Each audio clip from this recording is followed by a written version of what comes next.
bonsoir et bienvenue dans l'émission Agir ensemble, une nouvelle édition ce soir où il sera question des ONG qui militent dans le secteur de l'éducation pour combattre la pauvreté. Notre invitée, c'est Bérangère Serriès, qui est la présidente de l'ONG Tirayon Soleil. Madame Bérangère Serriès, bonsoir. Bonsoir Josiane. Bonsoir et merci d'avoir accepté l'invitation de l'émission Agir ensemble. Hors antenne, on a parlé un petit peu, et ça fait un moment aujourd'hui que vous êtes dans le secteur des ONG, que vous militez. Racontez-nous cette aventure un petit peu pour démarrer cette émission. En fait, je suis d'origine française et quand je suis arrivée à Maurice, quelqu'un m'a emmenée un jour dans une cité et je n'avais jamais vu de cité de ma vie en fait. Et j'ai été très marquée par ce que j'ai vu, au point que ça a été mon désir tout de suite de faire quelque chose parce que j'estimais que j'avais été très gâtée par la vie. J'avais tout ce dont j'avais besoin, j'avais des diplômes et une expérience. Et je me suis dit peut-être je pourrais être utile pour la société mauricienne, pour aider ces jeunes enfants que j'avais vus pieds nus, dans la rue, en train de jouer. Ils n'avaient pas l'air malheureux, mais je me suis dit peut-être ils ont besoin d'aide. Et en fait, ça a démarré comme ça. C'est un instant qui a été cristallisé dans ma vie tout de suite et qui a fait que je n'ai pas pu, ce soir-là, dormir tranquille en me disant « je vais oublier ce que j'ai vu aujourd'hui ». Non, j'ai jamais pu oublier ce que j'ai vu ce jour-là. Et c'est ce qui a fait, entre autres, qu'on a fondé Tirayon Soleil. Alors, je pense que la question serait, ça remonte à quand et qu'est-ce que vous avez vu ce jour-là? Alors, ça remonte en fait à 2006. C'était dans une cité près de Curpipe que je ne veux pas nommer pour ne pas stigmatiser les gens. Et j'étais en fait assez attirée par la lutte contre la pauvreté. C'est quelque chose qui m'a toujours animée depuis longtemps. Quand j'étais étudiante à Paris, je nourrissais les SDF et c'est quelque chose que j'ai toujours aimé faire, venir en aide à mon prochain. C'est mon cœur, on va dire ça comme ça. Et à l'île Maurice, je dois dire que j'ai eu la liberté de pouvoir faire quelque chose qui a de l'impact, même si dès le départ, on ne se dit pas qu'on va avoir un grand impact. On croit qu'on va commencer comme ça, avec une petite cité dans un endroit, avec peut-être 20, 50 enfants. Mais finalement, une fois qu'on est enregistré et qu'on est reconnu, on peut commencer à travailler sérieusement avec la lutte contre la pauvreté à travers l'éducation, puisque c'est l'angle que nous avons choisi. Est-ce que ça a été facile, simple pour vous intégrer? En fait, pour oui. vous dire la vérité, Josiane, c'est à Maurice que j'ai découvert que j'étais blanche. Je ne savais pas que j'avais une couleur de peau jusqu'à venir ici. Parce que, évidemment, quand vous venez dans une cité et que vous êtes blanc, on vous regarde d'une autre façon. Et je ne comprenais pas au départ pourquoi. Mais en fait, après, petit à petit, en vivant à Maurice et en grandissant ici aussi, j'ai fini par comprendre ce qu'il y avait un profond malaise peut-être dans cette société, qui n'était pas dû qu'à la pauvreté, que la pauvreté était une des expressions de cette exclusion. Et c'est vrai, mon cœur s'est attaché à ces cités et j'ai voulu vraiment faire quelque chose pour les familles qui sont vulnérables, dans la détresse et parfois exclues. 2006 à 2024, aujourd'hui, ça fait plus d'une vingtaine d'années. Quelle est votre vision? Comment est-ce que vous percevez les choses aujourd'hui? Je suis vraiment quelqu'un qui est animé par la justice, l'idée de justice et de l'égalité. Et j'estime que peu importe la couleur de votre peau, vous n'avez pas à être exclu à cause de votre pauvreté. Et je pense, et je ne suis pas toute seule, toute notre équipe qui est immense, qui travaille avec nous, on pense qu'on peut faire la différence en aidant les plus défavorisés, les plus vulnérables. Et c'est vraiment une vision qui nous a animés dès le départ, c'est de venir emmener une éducation de qualité dans des endroits parfois où elle n'a pas accès, parce que les cités sont parfois refermées sur elles-mêmes. Il y a ce principe de l'exclusion qui fait qu'on ne participe pas aux loisirs, on ne sort pas de la cité, on ne voyage pas, on ne sort pas de là. Et donc, nous, ce qui nous a intéressés dès le départ, c'était d'emmener l'éducation là-bas. Alors, on va revenir sur les problématiques un peu après dans l'émission. Mais là, ce que je voudrais savoir, le déclic a eu lieu dans une région de Curpipe. Et ça s'est étendu probablement dans plusieurs autres régions dans le pays. Alors ça, je pense, a été de découverte en découverte. Comment ça a été pour vous, cette expérience? En fait, mon souci, c'est que je n'ai pas envie de me laisser arrêter par quoi que ce soit. Mhm. Et ça, c'est parfois quelque chose que j'ai besoin de travailler pour moi-même. Mhm. Non pas que je veuille faire de la lutte contre la pauvreté dans toute l'île, parce que je suis aussi limitée, Mhm. mais je ne peux pas rester insensible quand je vois un endroit où les enfants sont un peu laissés pour compte, livrés à eux-mêmes. J'ai envie, et mon équipe avec moi, c'est pareil, on a envie de pouvoir apporter de l'aide là où on se trouve. Mhm. Et on a travaillé en même temps dans l'Ouest et dans le Centre. Les deux régions, on a commencé en 2006-2007. On a été enregistré en 2007. Et à partir du moment où on a été enregistré, on a commencé à pouvoir écrire des projets pour lever des fonds. Mhm. Et donc, du coup, avoir une approche qui était vraiment professionnelle et professionnalisante, à la fois pour nous, l'équipe, mais aussi pour les bénéficiaires. Et petit à petit, ça a grossi très vite, c'est vrai, je ne peux pas le nier, ça a grossi très vite. Et on a commencé vraiment comme Google dans un garage. Mhm. C'est vrai. Et puis, on a pu se rendre plus professionnel grâce à l'apport de certains sponsors, comme par exemple à l'époque l'Union européenne, qui nous a beaucoup soutenus à travers son programme de la lutte contre la pauvreté à Maurice. Et ça nous a équipés, ça nous a empowered, comme on dit en anglais, ça nous a vraiment équipés pour pouvoir faire un travail digne pour les communautés vulnérables. Vous parlez de votre équipe, vous parlez de professionnels, de projets. Euh, on a quelque part quitté le secteur des ONG traditionnelles qu'on connaît. Là, on parle de beaucoup de professionnalisme pour évoluer dans le secteur. Là, c'est vraiment autre chose. Comment vous décrivez cela? Moi, je suis quelqu'un, comment vous expliquer ça en termes très clairs? Je veux le meilleur pour les gens avec qui je travaille, à la fois pour les gens qui travaillent dans nos équipes, mais aussi pour les personnes pour lesquelles nous travaillons, nos bénéficiaires. Je veux qu'ils aient le meilleur. Et je me souviens, là, il y a 2 ans de ça, on a ouvert une maternelle à Mahébourg. Et il y a un éminent personnage étranger, pas mauricien, qui est venu visiter et qui m'a dit « Mais quand j'ai habité à Bruxelles, j'avais le même genre de maternelle. » Et j'étais très contente d'entendre ça parce que pour moi, les enfants vulnérables ont les mêmes droits que tous les autres enfants. Et il n'y a pas de raison qu'ils aient des tables cassées ou des jouets abîmés. Je veux qu'ils aient le meilleur. Pas que moi, mon équipe aussi et moi-même, nous voulons le meilleur pour les enfants, peu importe leur origine, leur couleur ou autre. C'est une façon pour moi de les respecter, de leur donner de la dignité, de les valoriser. Et c'est très important d'emmener ce niveau de professionnalisme dans tout ce qu'on fait.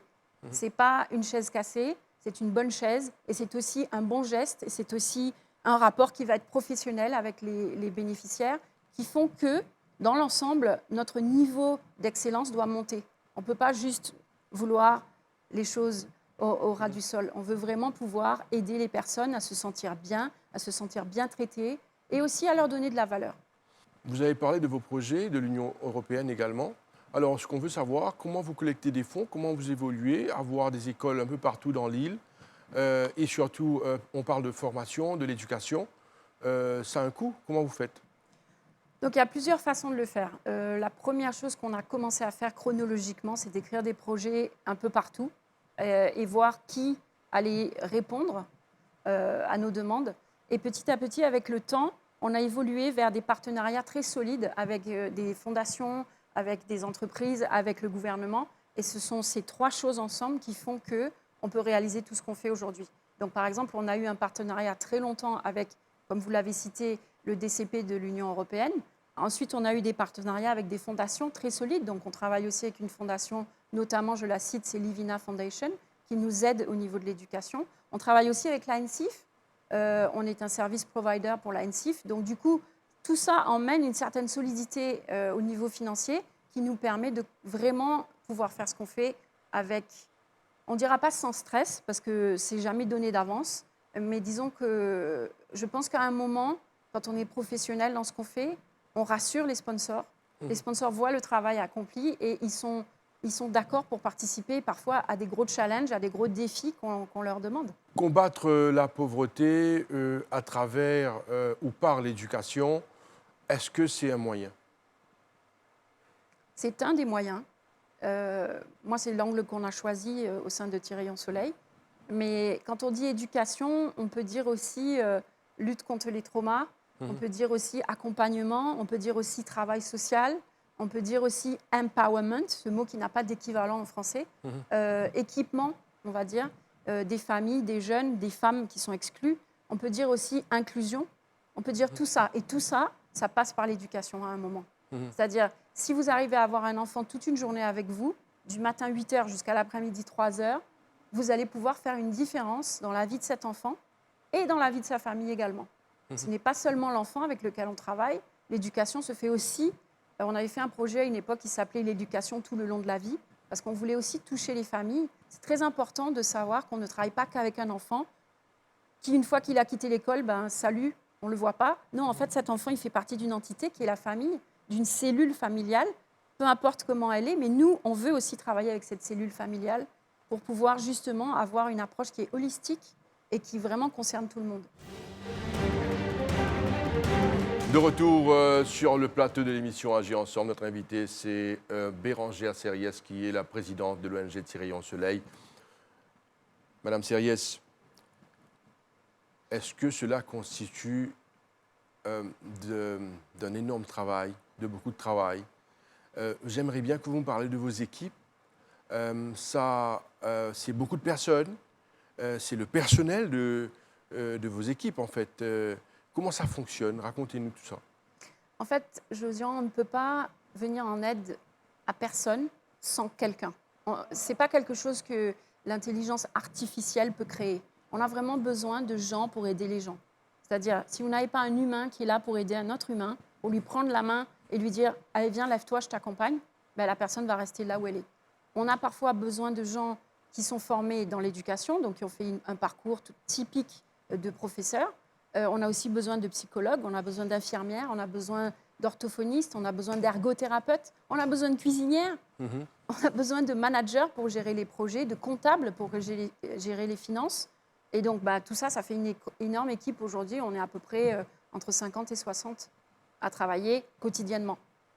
D'accord, c'est extraordinaire d'avoir une équipe aussi grande pour fonctionner, mais je suis sûr qu'avec le nombre d'écoles que vous avez mentionné dans plusieurs régions de l'île, ce n'est pas suffisant le personnel. Aujourd'hui, on arrive quand même à un niveau d'équilibre, c'est-à-dire qu'avec 4 écoles qui fonctionnent donc tous les jours, qui sont enregistrées auprès du gouvernement, oui, c'est vrai que ça absorbe beaucoup de ressources humaines. Mais on est toujours content d'avoir des volontaires qui sont formés en musique, en danse, parce que l'art est très important dans tout ce qu'on fait.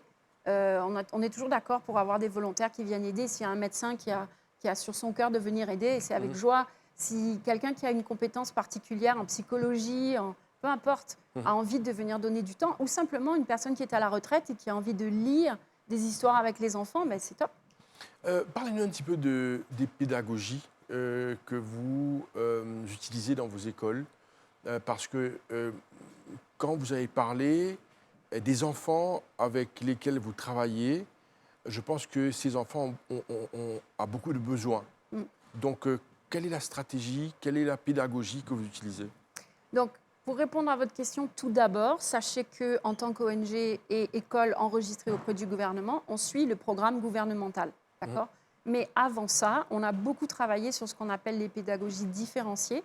Ça veut dire, par exemple, Montessori, qui est une méthode qui permet à n'importe quel enfant d'apprendre les basiques de l'éducation sans stress, sans imposition, sans... L'enfant de lui-même, naturellement, va arriver à faire et à accomplir certaines tâches qui font que finalement, petit à petit, il va vers l'autonomie. Donc tout ça, ça nous a pris du temps à apprendre, ça nous a pris des années à le mettre en place. Et aujourd'hui, c'est vrai qu'on a, entre les maternelles et l'after-school, les after-school dans lesquels nous travaillons et le programme pour les jeunes, on a vraiment une méthode qui est originale, qui est spéciale à nous, mais qui s'adapte en fonction de l'âge de l'enfant. Par exemple, en maternelle, on va prendre le programme du gouvernement, mais on va aussi adapter avec beaucoup de méthodes de Montessori qui sont des pédagogies différenciées, adaptées à des enfants qui ont peut-être moins acquis de savoir-faire dans tout plein d'apprentissage. Pour l'after school, on va mélanger aussi plusieurs méthodes pédagogiques parce que l'enfant est à l'école toute la journée. Donc nous, on n'est pas l'école là. On est juste un programme après l'école qui aide l'enfant à rattraper ses retards au niveau de l'apprentissage. Est-ce qu'on peut savoir exactement, vu que vous évoluez avec des enfants qui probablement sont dans des régions considérées comme défavorisées, quelles sont les problématiques de ces personnes, Des enfants. des enfants? Donc, la plupart des enfants avec lesquels nous travaillons, d'abord, les travailleurs sociaux sont allés les visiter parce qu'on tient vraiment à rester dans la lutte contre la pauvreté. Donc, en général, ce sont des enfants qui vivent dans des cités assez exclues et qui ne participent pas peut-être à beaucoup de loisirs, qui ne sortent pas beaucoup de chez eux, qui peut-être chez eux n'ont pas les moyens d'avoir des jeux. Peut-être ils ont juste la télé ou un tout petit écran sur lequel ils regardent des cartoons, quoi, des bandes dessinées, des choses comme ça. Et ce sont la plupart du temps des enfants qui ont un petit léger retard sur le langage. Et donc, on les aide beaucoup à développer la parole, à développer tout ce qui est mouvement physique. Et donc, pour revenir à votre question, je m'éloigne un peu. En fait, on travaille beaucoup avec des enfants exclus à cause de la très grande pauvreté. Et on a décidé très tôt que c'est à partir de la maternelle qu'on peut commencer à vraiment développer l'enfant. Bien sûr que ça commence avant le développement. Mais nous, en tant qu'institution, on a pu ouvrir des écoles maternelles parce qu'à une époque de l'évolution de Thirion-Soleil, on s'est rendu compte qu'à 11 ans, beaucoup d'enfants vulnérables étaient illettrés, analphabètes. Ils étaient à l'école toute la journée, mais ils étaient incapables d'écrire leur nom et leur prénom. Donc on a remonté petit à petit jusqu'à se dire, mais en fait, pour l'apprentissage de la lecture et de l'écriture, il faut remonter jusqu'en maternelle. Et c'est là en fait qu'on s'est dit, allons ouvrir des maternelles, parce qu'il manque peut-être de maternelles équipées pour les enfants vulnérables, pour les aider à développer justement un retard. Quand je dis retard, ce n'est pas un jugement du tout, mais un petit retard dans le développement à ce niveau-là. Quand on parle d'exclusion, de pauvreté, il y a également beaucoup de fléaux dans certaines régions. Comment vous faites pour aider ces enfants dans leur éducation alors qu'il y a beaucoup de fléaux autour? En fait, on a une équipe et une approche qui est très holistique. Donc, on travaille beaucoup avec des psychologues, des ergothérapeutes, des orthophonistes, une infirmière et les profs et les travailleurs sociaux. Et tout ça forme une équipe qui vraiment approche l'enfant dans différents angles. À force de travailler avec l'enfant et la famille, on finit par vraiment isoler quel est le trauma de cet enfant, quel est le problème de cet enfant, quel est parfois aussi son besoin spécial, c'est-à-dire si c'est un enfant à besoins spéciaux, on va aussi pouvoir faire vraiment une analyse très fine de c'est quoi son problème. Parfois, ils sont dans le spectre autistique, parfois, ils ont d'autres problèmes. Et le savoir plus tôt aide en fait l'enfant lui-même à pouvoir s'adapter à un milieu éducatif et aide aussi la famille à comprendre c'est quoi le besoin de mon enfant. Parce qu'un enfant qui a un besoin spécial, si vous n'expliquez pas aux parents c'est quoi ce besoin, la famille parfois ne sait pas comment gérer. Quand vous avez un enfant autiste à Maurice, c'est compliqué. Il n'y a pas assez de place dans les écoles pour enfants à besoins spéciaux. Il n'y a peut-être pas assez d'écoles pour enfants à besoins spéciaux, en tout cas pour les enfants vulnérables. Et c'est compliqué pour ces familles-là. Donc, c'est une approche qui est vraiment très diverse, très ouverte sur la découverte de l'autre, qui nous permet vraiment d'établir, en fonction de chaque enfant, parfois, une adaptation de l'éducation qu'il va recevoir. Toujours pareil, le but, c'est de permettre vraiment d'avantager l'autonomie de l'enfant et de lui permettre d'être à l'école heureux. Vous avez parlé beaucoup des familles. Est-ce que les familles comprennent et est-ce qu'elles collaborent? Bien sûr. En fait, travailler avec la famille, c'est essentiel parce que, in fine, l'enfant va rester dans la famille, il ne va pas rester avec nous. Donc, c'est très important que la famille soit équipée pour comprendre comment gérer au mieux les risques qu'il y a autour de l'enfant ou l'enfant lui-même. Et c'est très important, justement, de marcher la main dans la main avec eux pour pouvoir à la fois comprendre leurs besoins, parfois leurs blocages, et les emmener au mieux à se débarrasser de tout ce dont ils n'ont pas besoin. Et est-ce qu'il y a des enfants qui ont vraiment brillé par la suite, réussi, évolué? Est-ce qu'il y a des success stories comme ça? On a plein de success stories, que ce soit chez les mamans, parce qu'on travaille aussi beaucoup avec les femmes, chez les jeunes et chez les enfants qu'on a eus, oui, bien sûr, on a plein de success stories. Et c'est d'ailleurs ça qui fait qu'on est encouragé à faire ce qu'on fait tous les jours. Je suis sûr qu'au niveau de Thirion-Soleil, vous avez réalisé beaucoup de projets, vous avez plusieurs projets à venir. Alors parlez-nous de ces projets. Donc pour l'instant, on s'occupe de 4 écoles maternelles. Il y en a une à Maillebourg, une à Curpip, une à Vaqua et une à Tamarin. Et notre travail consiste à vraiment améliorer tout ce qu'on fait au niveau des maternelles. Ensuite, on a donc 3 after-school et un 4e qui se préparent, qui sont donc des programmes éducatifs après l'école. On n'est pas l'école. Là, on intervient plus comme un soutien éducatif à l'enfant. Ensuite, on a des programmes d'empowerment pour les jeunes, donc à partir de 13 ans jusqu'à 22 ans, où là, vraiment, c'est les préparer à rentrer dans la vie active, comprendre comment marche le pays, avoir une identité digitale, créer des emails, apprendre l'informatique, pouvoir être capable de se débrouiller en IT, être capable d'ouvrir un compte en banque, faire des choses très concrètes de la vie de tous les jours. Et ensuite, on a aussi pas mal de programmes d'empowerment pour les femmes, pour leur permettre justement de peut-être monter des petites compagnies, des micro-business, pour les aider à tenir sur leurs pieds. Tout ça, ce sont des projets au niveau de Thierry-en-Soleil. Et je suis sûr, moi, que quand on constate la situation, surtout vous avez parlé de ces régions exclues, il y a encore beaucoup de travail à faire. Alors, comment vous entrevoyez les choses avec l'évolution, avec les situations compliquées, avec les problématiques de la vie? Quel est le regard que vous jetez sur notre société? En fait, Josiane, vraiment, moi, je tiens à remercier et à saluer le travail des ONG à l'île Maurice, parce qu'il y a vraiment des gens qui font des choses extraordinaires sur le terrain, dont on n'entend pas parler, qui sont très, comme nous, low profile. On n'est pas des gens, on n'aime pas se mettre en avant du tout. Et il y a vraiment des gens qui font un travail extraordinaire sur le terrain, et je les salue parce que il n'y a pas grande occasion, à part votre émission aussi, de pouvoir saluer le travail des ONG sur le terrain. Mais à part ça, ben, oui, c'est vrai que c'est difficile. C'est vrai qu'on vit dans un contexte compliqué où aujourd'hui, ben, la pauvreté peut-être a diminué parce que beaucoup d'argent a été injecté dans la lutte contre la pauvreté. Mais je crois que le seuil, la pauvreté se déplace en fait. Aujourd'hui, quand vous êtes autour du seuil des fameux 13 000 roupies qui sont aujourd'hui passés à 15 ou 16, vous êtes juste en dessous ou juste au-dessus. C'est vous les pauvres en fait.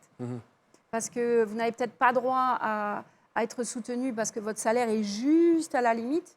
Vous avez peut-être 1000 roupies de plus, mais ces 1000 roupies-là vous coûtent très cher parce que vous n'avez pas accès aux loisirs, parce que vous ne pouvez pas faire grand-chose et vous êtes assez coincé parce que du coup, les ONG qui font de la lutte contre la pauvreté ne vont pas non plus vous prendre parce que vous n'êtes pas inscrit au SRM. Donc, vous voyez, c'est tout un ensemble de choses. Et je crois que la future lutte contre la pauvreté, ça doit aussi s'adresser au bas de la classe moyenne.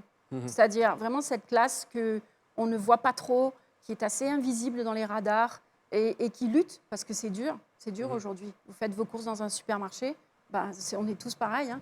On vit tous au même endroit.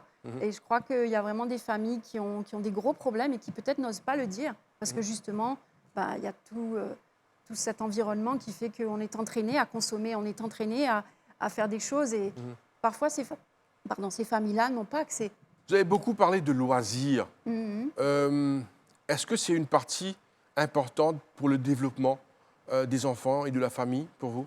En fait, un des textes clés sur lesquels on se base, c'est la Déclaration des droits de l'enfant. Et la Déclaration des droits de l'enfant stipule que l'enfant a droit au loisir. Il a droit à un toit, il a droit à de la nourriture, il a droit à la sécurité, il a droit à la santé, mais il a aussi droit au loisir. Et un enfant, je ne sais pas si vous avez des enfants, mais ils aiment s'amuser et c'est important de s'amuser. C'est important d'être joyeux, c'est important d'être heureux, même si on n'a rien peut-être chez soi, mais juste d'avoir accès à quelque chose qui vous distrait, qui vous emmène du plaisir aussi, c'est important pour les enfants. Donc oui, je pense que nous en avons tous besoin de loisirs. Donc une des choses, quand on a un petit budget tout petit et très serré, on ne va pas aller s'amuser, on ne va pas aller au loisir, on n'a pas accès. Je me souviens, un des premiers enfants avec qui on a travaillé sur Rivière-Noire passait son après-midi à jouer avec un noyau de mangue au football. Et c'est vrai, je me disais, en fait, ces enfants-là sont très heureux. Ils ont un noyau de mangue pour jouer tout l'après-midi et tout le monde sourit et tout le monde est content. Et c'était leur loisir à eux et je le respecte parce qu'ils ont su fabriquer à partir de quelque chose qu'ils avaient autour d'eux, un jeu qui leur a donné beaucoup de plaisir. Donc c'est ça l'accès au loisir. C'est parfois pas des choses compliquées, c'est pas des choses trop sophistiquées. Il faut que ce soit à la portée de la personne et que ce soit facilement assimilable par la communauté. Je suis sûr que les gens qui entendent parler de Thierry-en-Soleil, là, actuellement, probablement vont vouloir prendre contact, Comment faire pour vous contacter? Vous avez une page? On a un site web, oui. www.tirayons.org, sur lequel il y a toutes les informations. Et sinon, on a une page Facebook aussi qui est très argumentée et documentée. Je vous laisse le message de la fin. Merci beaucoup pour votre invitation. Et je salue encore une fois tout le personnel de Thirion Soleil qui fait un travail formidable, un impact incroyable dans les communautés de l'île Maurice. Et je salue aussi toutes les familles avec qui on travaille au quotidien, qui vont se reconnaître. Et je les remercie pour leur confiance, et ainsi que tous nos sponsors nombreux qui vraiment n'hésitent pas à toujours être là et à soutenir tout ce qu'on fait. Bérangère Serriès, présidente de l'ONG Thirion Soleil, merci beaucoup pour votre présence sur ce plateau. On va vous souhaiter bonne chance avec votre équipe et continuer ce magnifique travail. Merci beaucoup. Et voilà, nous sommes arrivés à la fin de l'émission Agis ensemble pour cette semaine. Merci à vous de nous suivre chaque semaine. Restez branchés sur les chaînes de l'MBC. Merci et bonne soirée. Au revoir.